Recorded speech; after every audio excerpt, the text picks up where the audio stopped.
Good afternoon, Wildfire! Are you ready for more? Amen. Pwede bang pakitype dyan sa comment section, I want more! Ayan, more! Amen and amen. Sige po, manalangin muna tayo. Thank you, Lord. Holy Spirit, we love you. Holy Spirit, we welcome you.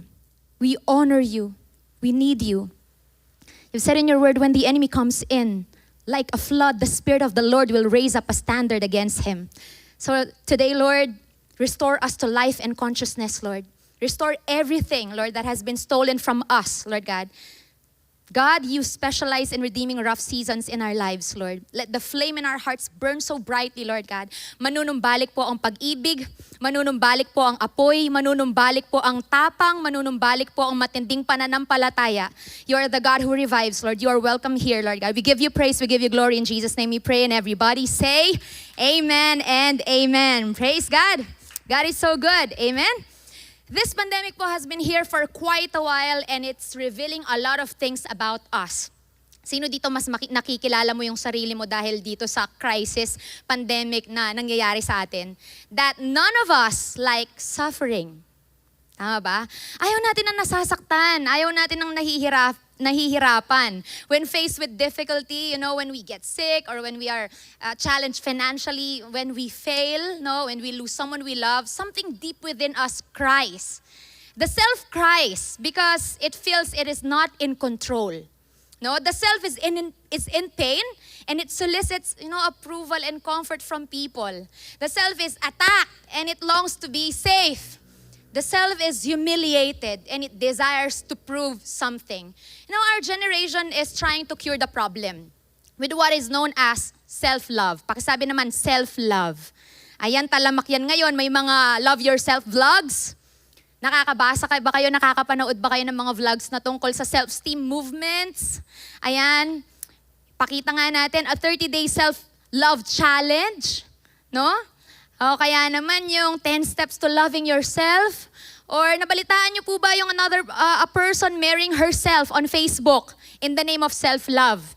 Nabalitaan niyo ba yung mga ganyan, Or put yourself first, boom statements in Facebook and Instagram. Talamak po yan, At hindi ko alam, baka minsan na-share natin, hindi natin alam na, may mga self-compassion articles, commercials, and ads tayong napapanood. Most people are sharing this idea because they know that so many people struggle with things like poor body image, depression, anxiety, and loneliness. Most of the time, if not all of the time, people are sharing this idea in the name of encouragement. Okay? But all of the good intentions and goals to encourage cannot change the fact that this idea is damaging, anti-gospel, and the exact opposite of what Christians are called to do.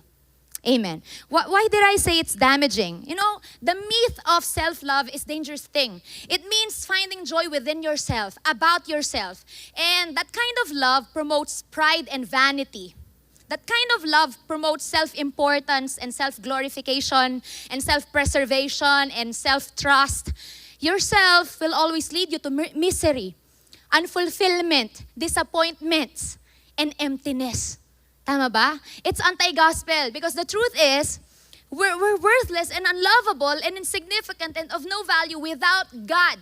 Without God. Ibig sabihin, kay Lord lang natin mahanap yung value, yung significance, yung love, yung worth na hinahanap-hanap natin. We cannot find solution within ourselves because we are the problem. We are our greatest enemy. Self has been the leading cause of every struggle we have ever faced in life. Alalahanin mo yung mga masalimuot, masasakit, mga mahihirap na sitwasyon sa buhay mo, ito yung buhay na buhay ka. Amen. And Jesus came not to preach a gospel of self-love and self-improvement, but He allowed Himself to be ridiculed, to be mocked, lied about, and ultimately tortured to death to rescue us from ourselves. That out of His great love, He laid down His life for us. Amen? That's why there's no need to strive. Everything you need is found in Christ. And it's the opposite of what Christians are called to do. Because it's about selflessness. It's about being selfless. It's about sacrificial love. And ultimately dying to ourselves every day. It says in John 16:33, I have told you all this so that you may have peace in me. Here on earth, you will have many trials and sorrows. Sabihin mo naman, many trials and sorrows. Bakit parang ayaw lumabas ng many trials and sorrows? But take heart, because I have overcome the world. You know, we are promised struggle as long as we are in this world. There's no avoiding it. Because we are in a fallen world. This is not a paradise. This is not the promised land. Trouble is promised, yet there is peace in Jesus Christ. Peace in the middle of the storm. Peace of mind and heart that can only be found in Christ. And it says there, be of good cheer. Rejoice. Be courageous. Take heart. Why? Because sabi ni Jesus, I have defeated the world. I am bigger than this world. I am bigger than sorrows. I am bigger than heartaches, trials, pandemics, loss, grief, suffering, pain. Nabuhay po siyang lampas sa mundong ito. Gusto kong basahin yung Hebrews 11. Dito pinag-usapan yung mga heroes of faith na talaga namang, gusto nating gayahin din at gusto nating mangyari yung mga magagandang bagay na nangyari sa buhay nila, no? It is in verse 33. By faith, these people overthrew kingdoms, ruled with justice, and received what God had promised them. They shut the mouths of lions, and imagine nyo ba sila, quenched the flames of fire, and escaped death by the edge of the sword. Their weakness was turned to strength. They became strong in battle and put whole armies to flight. And look at this, women received their loved ones back again from death. Grabe napapawaw tayo sa mga kwentong ito, no? And we also want to experience miracles, no? God's interventions, answered prayers. That's right, keep believing because nothing is impossible. Nothing is too hard for the Lord. Pero, huwag lang nating ikahon na ito lang ang pamamaraan ng Diyos. Huwag lang nating ikahon na laging ganito ang galaw ng Diyos. Dahil kung itutuloy natin, ang sabi dito, but others were tortured, refusing to turn from God in order to be set free. Alam niyo ba, as much as God is pleased when you believe Him for greater things, He's also pleased when you refuse to turn away from Him, even when you are in a difficult situation. Kalugod-lugod sa mata ng Panginoon na hindi ka tumatalikod sa Kanya, sa kabila ng katakot-takot na mga problema na pinagdadaanan mo. Amen? So, bakit? Because they placed their hope in a better life after the resurrection. Some were jeered at and their backs were cut open with whips. Others were chained in prisons. Some died by stoning. Some were sawed in half and others were killed with a sword. Some went about wearing skins of sheep and goats, destitute and oppressed and mistreated. They were too good for this world. Wandering over deserts and mountains, hiding in caves and holes in the ground. All these people earned a good reputation because of their faith. Yet, none of them received all that God had promised. For God had something better. Sabihin mo naman, something better.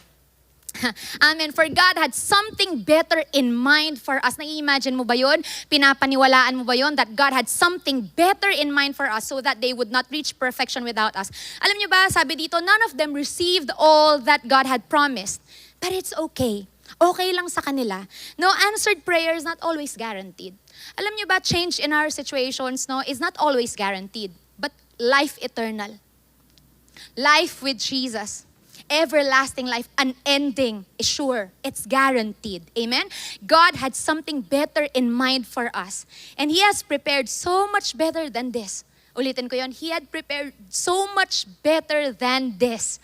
Kaya alam nyo, hindi threaten si Lord na nagkakasakit tayo or may mga trahedya sa buhay natin. Kasi una, kaya niyang baguhin yon. Pangalawa, kung hindi man niya kayang baguhin yon, matagal na niyang sinolusyonan yon. May maganda siyang bagay na naghihintay. Ni-ready na niya, hinanda na niya para sa atin. Amen? Kung ma-disappoint man tayo dito sa mundo, okay lang kasi alam natin something better is waiting for us. It says in Revelation 21:4, He will wipe every tear from their eyes, and there will be no more death, or sorrow, or crying, or pain. All these things are gone forever. What we suffer now is nothing compared to the glory, compared to the joy that will be revealed to us later. Alam niyo, yung mga modern Christians do not make a big difference on this world. Why? Bakit? Because we believe this world is all there is. Akala natin, ito na. Akala natin, ito lang. We no longer live our lives as an investment in something greater than ourselves, greater than our lives. Christians who did the most for the present world were just those who thought most of the next. Amen. Yung mga Kristiyano na talaga naman tutok, no? Sa kaharian ng Panginoon, tutok kay Lord, sila yung nagagamit, sila yung pinakapayapa, sila yung pinakamabunga. Amen. And Jesus taught us and modeled to us the secret to life. Sino dito gustong malaman yung secret to life? Gusto mong ma-revive? Amen? Alright, basahin natin Matthew 16:24-27.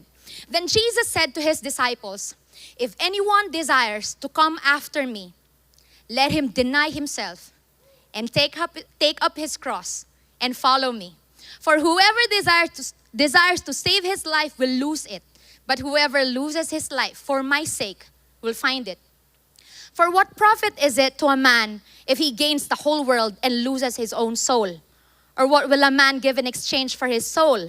For the Son of Man will come in the glory of his Father with his angels, and then he will reward each according to his works." So this afternoon, I want to exhort a word entitled, Death is the Key to Life. Sabihin mo naman, Death is the Key to Life. Sinong gustong ma-revive? Yes, die to self. Death to self is the key to real life. And I'm not talking about suicide or self-harm or physical death, okay? Nag-struggle lang po tayo kasi buhay tayo. Nag-i-struggle lang tayo kasi buhay na buhay yung self. Okay, sabi ni Richard Baxter, self is the most treacherous enemy and the most insinuating, winning deceiver in the world. Of all other vices, it is both the hardest to find out and the hardest to cure. Alam niyo ba that the degree of life I can have is very much dependent on the degree of dying I'm willing to go through. Amen? The degree of life I can have is very much dependent on the degree of dying I'm willing to go through. Because the secret to living is dying. Amen. Death is the key to life. You want to be revived? Sino dito gusto mong ma-revive? Die to self. Die to yourself. Amen? This is not a popular message, but I witnessed that Christians who are willing to die to themselves po found to be the most joyful, passionate, no, fruitful, loving, and closest to the Holy Spirit. Amen? And Jesus said, balikan natin, no? Jesus said, if you want to be with me, if you want me, if you desire to stay close to me, deny yourself. Take up your cross and follow me. Let's talk about deny yourself. Alam niyo ba, no one will truly follow Christ who continues to be more interested in himself or herself than in Christ. Wala pong nagfa-follow kay Jesus na mas interesado pa sila sa sarili nila kaysa kay Jesus. Hindi pwedeng Lord and Savior ang tawag mo sa Kanya, pero ikaw pa rin ang nasusunod, continuing to satisfy your own desires and wishes. We must deny ourselves to the point of death in our following Him. This is the character of a true follower of Christ. Amen? So, the Christians in Corinth were living an immature lifestyle. Kasi nga naman, selfish people, no, oftentimes cannot see how self-centered they are. Let's read 1 Corinthians chapter 3, verse 1-3. Brothers and sisters, when I was with you, I found it impossible to speak to you as those who are spiritually mature people. Pinahihirapan nila yung leader nila, di ba? Hindi daw sila madala sa mas malalim. For you are still dominated by the mindset of the flesh. And because you are, ang sakit nito, and because you are immature infants in Christ, I had to nurse you and feed you with milk, not with the solid food of more advanced teachings, because you weren't ready for it. In fact, you are still not ready to be fed solid food, for you are living your lives dominated by the mindset of the flesh. Ask yourselves, sige, tanungin mo daw yung sarili mo, is there jealousy among you? Meron ba? Do you compare yourselves with others? Iko-compare ka pa ba? Do you quarrel? Like children, and end up taking sides? Sabi dito, if so, this proves that you are living your lives centered on yourselves, dominated by the mindset of the flesh, and behaving like what? Unbelievers, no? Grabe naman itong mga, Kristiyano ba talaga ito? Di Kristiyano. Grabe, di ba? Kristiyano ba talaga to? Kristiyano ba talaga sila? Bagay ba? Bagay ba? Ang pangit, di ba? Amen. Hindi mo kinakaganda pagiging self-centered mo. Sabi mo nga, hindi mo kinakagwapo ang pagiging immature mo. Amen? Pero ganito yung itsura natin madalas. Immature. Selfish, self-centered. Sabi dito, hindi tayo madala ni Lord sa mas malalim kasi napaka-sensitive natin. Konting stretching lang, konting push lang, umaaray agad tayo. Bumibitaw agad tayo. Konting problema lang, umaayaw ka na agad. Lord, dito lang ako, ayoko. No? Pinaghintay ka lang ng konti sa sagot sa panalangin, nagtatampo ka na agad. Yung walang preno yung bibig natin kahit nakakasakit tayo. Nagtatanim tayo ng sama ng loob. Nagja-judge, naiinggit, no? Nakikipag-compete, kino-compare ng sarili natin. You want to talk about yourself. You want to talk about your problems. You want to talk about your issues. Di ba? Because you are naturally in love with yourself. You worry a lot. Ano kaya mangyayari sa future ko? Paano kaya ako mabubuhay nito? And I want to tell you, the root of worrying is self-reliance. Alam mo bakit ka nag-worry? Kasi ikaw yung nagtatrabaho eh. Nakadepende ka sa sarili mo. At kapag ka alam mo, natagilid ka na, nag-aalala ka na. Kasi lagi kang kulang limitado, di ba? And the root of worry is idolatry. Takot tayo mawala yung mga bagay na to, kaya tayo nag-worry. Sa likod ng worry, ganito lang yan. I just can't live without this. Hindi ko kasi kaya mawala to eh. Hindi ko mamamatay ako. This is the ultimate thing I'm living for. Amen? And a lot of people, ito pa, a lot of people, pag may nakikita silang nag-worry, ang sinasabi nila, oh, you are capable. Alam mo, you are intelligent. You are able to do it. You know what we're doing? We're just fueling the self to increase their self-reliance. But the only way you can be delivered from worrying is when you die. Amen? When you die to your self-reliance, when you die to the idols of your life. And what we need to understand when we worry is that we are loved by God. Yun yung kailangan nating maintindihan pag nag-worry tayo. That we will never be separated from the Lord, from the love of God. That you are totally forgiven, that you are richly blessed. You don't need to fret over these things. Because these are not the ultimate things you're living for. You are living for the glory of God. Amen. It's only when you realize how richly you're loved and blessed that you can now die. And it's only when you die, you can be set free from worry, from your idols. Amen? Na wala nang hold sa'yo yung mga material na bagay. Wala nang hold sa'yo yung sasabihin ng tao. Wala nang hold sa'yo yung pera. Wala nang hold sa'yo yung reputation mo. Amen. The sins of temper, irritability, moodiness, jealousy, pride, selfishness, an unforgiving spirit, anxiety, and fretfulness, harshness, complaining, bumibingo na tayo, mga ibigan, criticism, lust, all of these things characterize what? The flesh. That's why I need to deny myself every day. Because myself will always lead me to destruction. Venus hurts people. Venus always thinks about herself. Si Venus, madamot yan. Makasarili yan. Matigas ang ulo niyan. Venus wants to do whatever she feels like doing. That's why I need to kill her. So that the spirit will live. Kaya naman I need to deny her every single day so that the spirit start living through me. That I don't want myself in charge anymore. I want myself crucified and I want the Holy Spirit to take over, to take control of my life. Only the Holy Spirit can save you from yourself. Only the Holy Spirit can save you from your selfishness. You can never be happy as long as you are focused on yourself. If we will not deny the self, we will be a lukewarm Christian. If we will not deny the self, we will be worldly Christians. If we will not deny the self, we will be selfish Christians. And Jesus didn't call you to be His fans. Hindi ka tinawag ni Lord para maging bench warmer sa church. Sabi ni Jesus, love your neighbors as yourself. Jesus is not saying, in order to love yourself, you must first love yourself. Hindi niya sinabing, in order to love your neighbor, you must first love yourself. Hindi niya sinabi yun, no? Ang sabi niya, love your neighbor as yourself. Ibig sabihin, we already love ourselves. We are born doing that. We are naturally in love with ourselves, okay? Which is why Jesus called us to love others as yourself. No, kung gaano ka ka-in love, inuuna mo yung sarili mo, gawin mo yan sa iba. Unahin mo yung iba. Jesus is saying, get over yourself and love others, serve others, lay down your life for others, forsake yourself. That is how you deny yourself because God loves you and He will take care of you. That's why you can now put others first. And this is what's gonna bring us life. This is what's gonna bring us life, Wildfire. Number 2, take up your cross.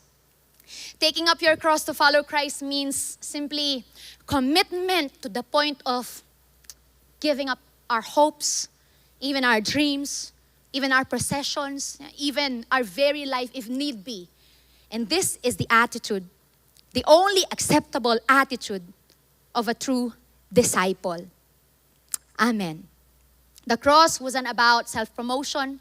The cross wasn't about self-affirmation. And discipleship demands sacrifice. And Jesus never hid that cause. Hindi tinago ni Lord, no? Na ibibigay natin lahat, makapag-follow lang sa Kanya. Imagine all religion teaches you really to serve yourself. Tama ba? But it is only the gospel of Jesus Christ, the cross of Jesus Christ, the sacrifice of Jesus Christ, the message of the cross that truly frees us from serving self to serving God. Because now, bakit tayo makakapaglingkod? Bakit tayo makakapagsakripisyo? Bakit? Because I don't have to serve myself anymore. I am already given, Jesus already given all that I need. Jesus has already given me all that I need. Lahat ng bagay, every blessing, every acceptance, and now I don't have to serve myself. I can now present my entire life as a sacrifice to God. What does it mean to take up your cross? Ano ba yung ibig sabihin ng take up your cross? It means the willingness to accept whatever He wants me to go through. Hindi ka papalag, hindi ka lalaban, no? Hindi ka lalayo. Bagkus i-embrace mo kung ano man yung inaalaw ni Lord sa buhay mo. Kasi nagtitiwala ka na nag-iisip ang Diyos. No? Na tinimbang na niya lahat yan. It's being obedient to God's will even when you don't understand. Ayan. Obedient naman tayo eh. Pag naiintindihan natin. Pero pag hindi na tayo naiintindihan, nawawala yung obedience. What does it mean to take up your cross? Giving yourself fully into God's hands. Lord, your will, your time, your terms, Lord, your ways, not mine. Bearing the hard times with patience. No, just bear it patiently. Dahil tiwala ka na may ginagawang Panginoon. Cleaving to God in your heart, not living God when it hurts. Yung kapag may pinagdadaanan kayo, lalo kang lumalapit, yun yung taking up your cross. Hindi yung lumalayo ka, no? Naninisit, nagtatampo kay Lord. Bearing it all without grumbling. And with faith that God's help is at hand. Araw-araw dadalhin ni Lord yung cross natin. Araw-araw, hindi natin mapipili yan. All you need to do is, embrace it. Take up your cross with full trust in God. It's about, simple natin, it's about dying to our self-trust. Amen? And fully trusting God. So we must follow Jesus this way because it is the only way that we will ever find life. I want to read Colossians. Dito sa Colossians, mahahanap natin yung motivation and power to die to self.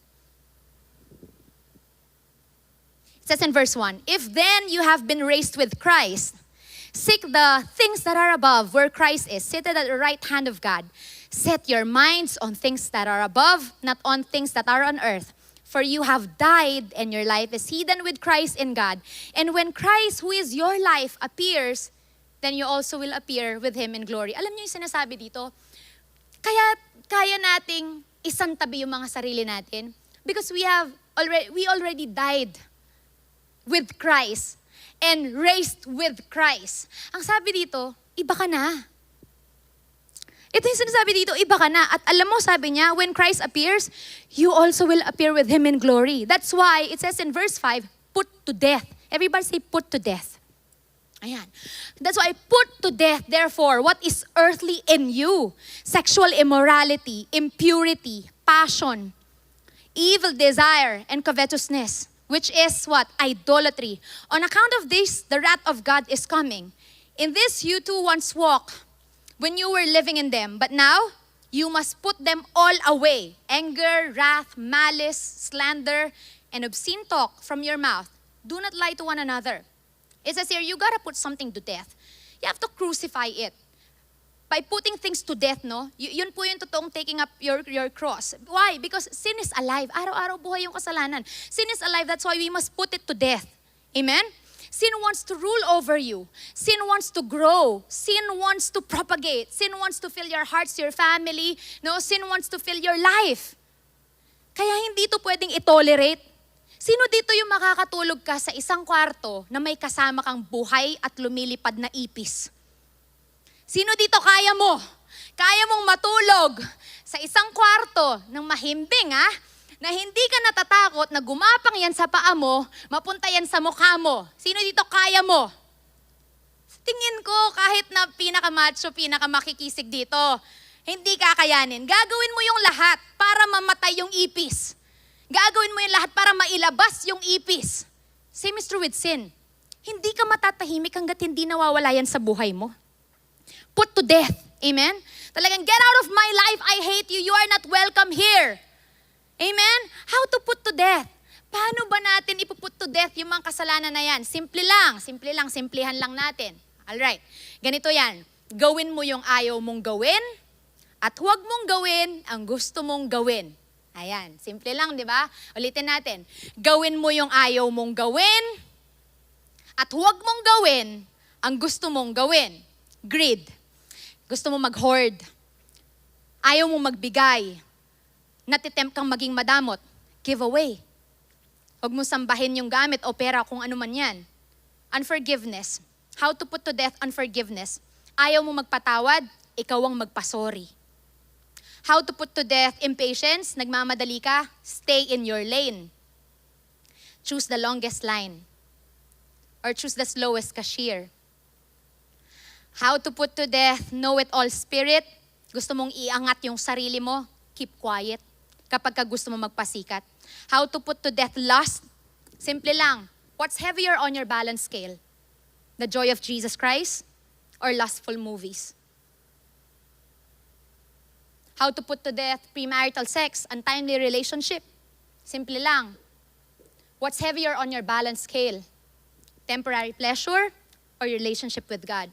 If it's mastering you, if it's taking control of you, of your life, if it's taking control of your life, robbing your joy, if it competes with your affection for God, keeping you from worshiping Jesus, it doesn't matter if it is demonic or not, put to death. If it is focusing you on the things of this world more than the things of God, you gotta put it to death. Amen? Kung alam mong nakakaagaw ng bagay na yan o ng taong yan, sa relasyon mo sa Panginoon, kill the desire. Lahat ng kasalanan at ugali na hindi nakaka-please sa Panginoon, put to death. And it says on verse 12, put on. Okay? Seeing that you have put off the old self with its practices and have put on the new self, which is being renewed in knowledge after the image of its creator. Sabi dito, after mo put to death, ang sabi dito, put on. Put on then. Sabi dito, ito yung motivation. As God's chosen ones, ang tawag sa'yo ni Lord, holy. Ang tingin ni Lord sa'yo ngayon, beloved. Dahil holy ka na, dahil beloved ka, dahil chosen one ka, sabi dito, put on compassionate hearts. Because this is who you are now. Choose these things, kindness, humility, meekness, patience, bearing with one another, and if one has a complaint against another, forgiving each other. As the Lord has forgiven you, so you must also forgive. And above all this, put on love, which binds everything together in perfect harmony. You know, when we believe in Jesus Christ, He gives us the ability to live differently. God gives us the ability, the power to do loving things. Amen? Notice, the things that we're supposed to put to death, these are the things that are obsessed with yourself. Ito yung mga bagay na, I want things for myself, I want pleasure for myself, I want promotion for myself. And the things we must put on has something to do with your relationship with other people. Because we are supposed to love God and love everybody we come into contact with. Amen? It's our natural response. Alam nyo, magiging madali. Hindi man talaga to sakripisyo. No? When we think this is too much of a sacrifice, let's remember, nagiging madali what we're supposed to do when we understand who He is, what He did for us, and who we are now in Christ. Nagiging madali. Amen? And lastly, sabi dito, follow me. Sabi ni Vance Havner, some missionaries bound for America were laughed at by the boat captain who said, papunta silang Amerika para mag-mission. Sabi ng captain, "You'll only die over there." The missionary replied, "Captain, we died before we started." Being a Christian isn't about being safe. It's not about sitting in our comfort zones with our Bibles, pa-cute lang, no? If we live to the Lord. If we die for the Lord. Not for ourselves, not for our safety, not for our comfort zones, not for our pleasure. Sabi ni Jesus Christ, "Come, follow me, and I will make you fishers of men." Sabi ni Jesus, "I will change your life. Kung susunod ka sa akin, I will give purpose and meaning to your life." Lord, anong gagawin? Sabi ni Jesus, "Go and make disciples of all the nations, baptizing them in the name of the Father and of the Son and of the Holy Spirit. Teach these new disciples to obey all the commands I have given you, and be sure of this, I am with you always, even to the end of the age." Lord, what do you want me to do? Lord, magfa-follow ko sa'yo. Sabi ni Jesus Christ, lay down your life for people. Because unless a kernel of wheat planted in the soil and dies, it remains alone. But its death will produce many new kernels, a plentiful harvest of new lives. The only way to find real life and true happiness is absolute, unconditional commitment to Christ and to do whatever He wants you to do in life and nothing else. I want to tell you, your money cannot save your soul. Your grades cannot give you life. Your ambitions will never satisfy you. Hindi mo masasabi kailanman sa online games at sa mga series na, "You complete me. Where would I be without you? You give purpose and meaning to my life." Dahil walang ibang makakabuo sa'yo, walang ibang kukumpleto sa buhay mo kung hindi si Jesus. Real life is found when you give up everything for Jesus Christ. Period. So what is it that is preventing you from following Jesus? I want us to probe right now, search our hearts. What is it that is preventing you from following Jesus? You know, Christians should be willing to give up anything if that would keep them from serving the Lord with their whole heart. Ang mga followers ni Jesus, handa sila. Kaya nilang bitawan ang lahat ng bagay na nagpapatigil sa kanila para paglingkuran ang Panginoon. Because nothing should be more important in our lives than God. Would you still follow Jesus if it meant losing your plans? Would you still follow Jesus if it meant alienation from your loved ones? Would you still follow Jesus if it meant the loss of your reputation? Ano bang mas matimbang? Ano bang mas may value? Ano bang mas importante? Confront mo na ngayon. Would you still follow Jesus if it meant losing your nice image, your dreams, your career? Would you still follow Jesus if it meant losing your life? If you love your career, if you love your money, if you love a person more than you love Jesus, you got a problem. Do you know what Jesus wants you to do? He wants you to give up everything for Him. Because we will never be happy until we are willing to give up everything for Him 100%. It's not going to be easy, but it's not regrettable. It's all worth it. I'm gonna read Matthew 16:25-27, this time at the Passion Translation. For if you choose self-sacrifice and lose your lives for my glory, for my name, for the gospel, you will continually discover true life. But if you choose to keep your lives for yourselves, you will forfeit what you try to keep. It has been decreed that I, the Son of Man, will one day return with my messengers and in the splendor and majesty of my Father. And then I will reward each person according to what they have done. Surprisingly, Jesus used Son of Man. Bakit kaya Son of Man, no? He could have used Son of God o kaya Anointed One. Di ba? Parang mas magandang pakinggan yon. But Son of Man, it was Jesus' favorite self-designation. Ito yung paborito niyang tawag sa sarili niya. Son of Man. One who is not exempted to humiliation. One who is not exempted to suffering and death. At sabi doon, the Son of Man will return. He used this messianic title found in Daniel 7:13-14.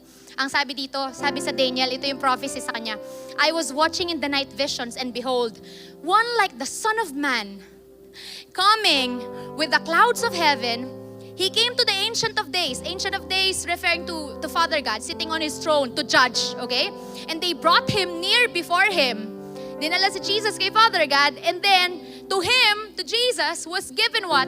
Dominion and glory and a kingdom that all peoples, nations, and languages should serve Him. His dominion is an everlasting dominion which shall not pass away. And His kingdom, the one which shall not be destroyed. Dalawa lang ang mga tao, ang mga klase ng tao na nanonood ngayon. Followers and not followers.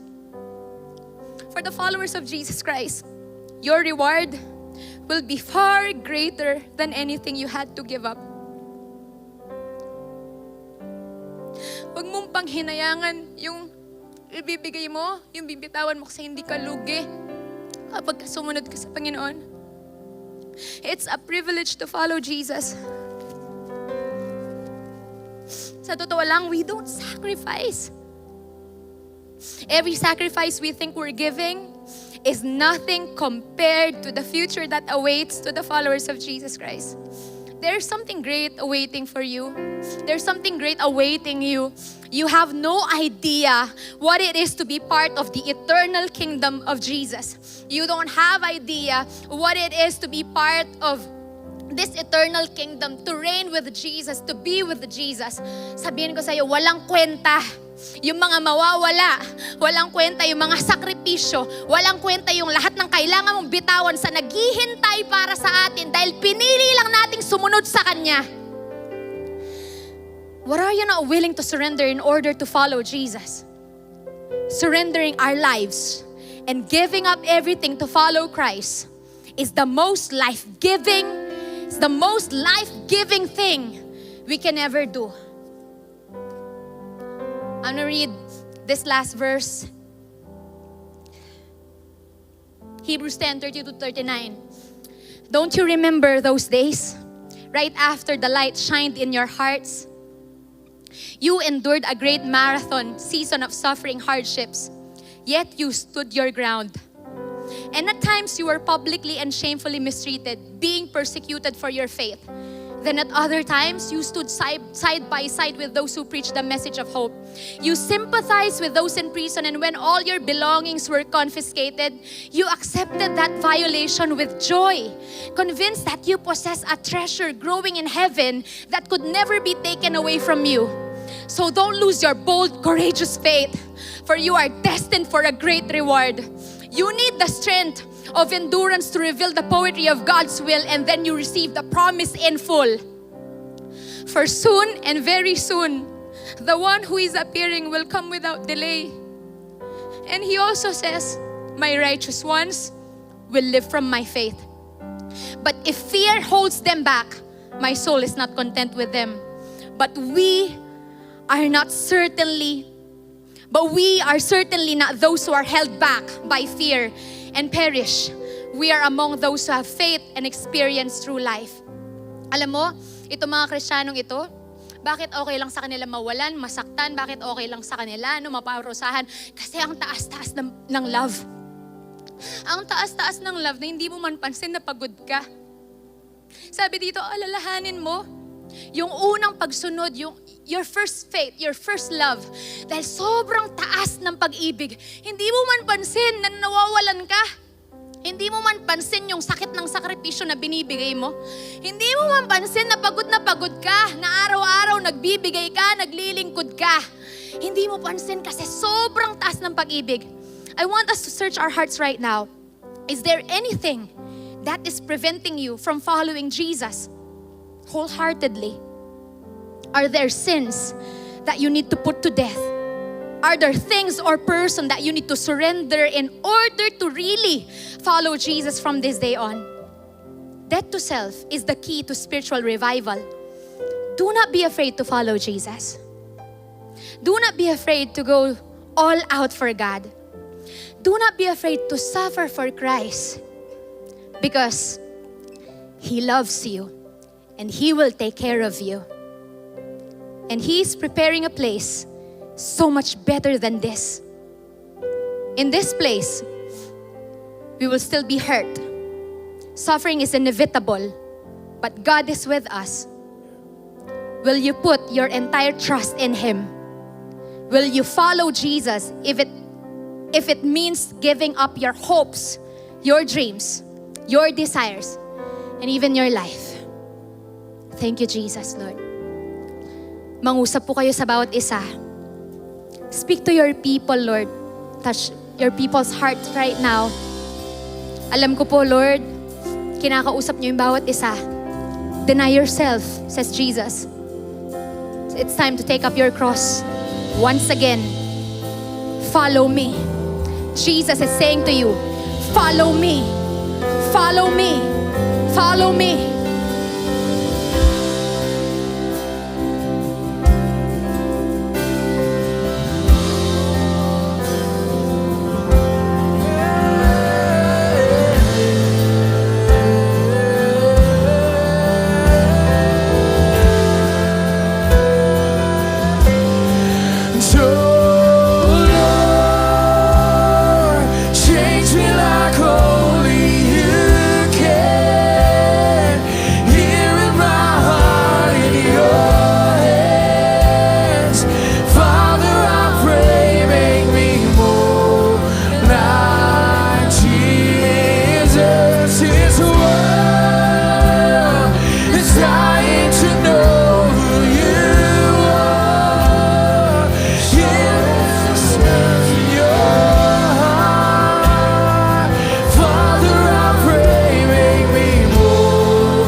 surrender, Lord. We surrender it all to you.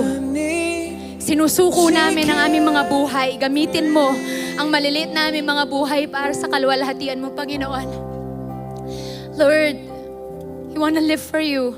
Use our little lives, Lord, for your glory, honor, and purpose.